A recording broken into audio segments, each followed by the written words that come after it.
How to solve unable to post or share content on Facebook. Hi everyone, welcome back to the channel. In today's video I'll guide you on how you can solve unable to post or share content on Facebook, so make sure to watch the video till the end.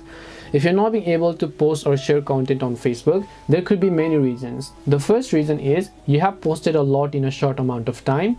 The second reason is shared posts that were marked as unwelcome. So if you share a post of someone but they simply marked as unwelcomed, then you will not be able to share that post.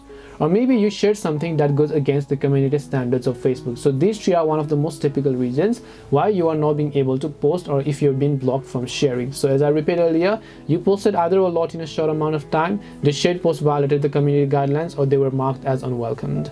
Now in order to solve this, there are a couple of things that you can do. First of all, just go ahead and make sure that you're connected to the proper internet connection. So you might want to wait a while, maybe at least 1 or 2 hours after you've done that, and just make sure to actually enable your permissions of their network connection, and just make sure that your internet connection is working just fine. Then once you make sure of that, you should definitely be able to solve it. If it doesn't, then what you want to do is just wait a couple of hours, because you posted a lot, so you might want to wait until Facebook removes the restriction from your account. Hope this video helped you. If it did help you, then make sure to leave a like and subscribe to the channel, and if you have any questions, feel free to leave them down. Thank you for watching, and see you in the next video.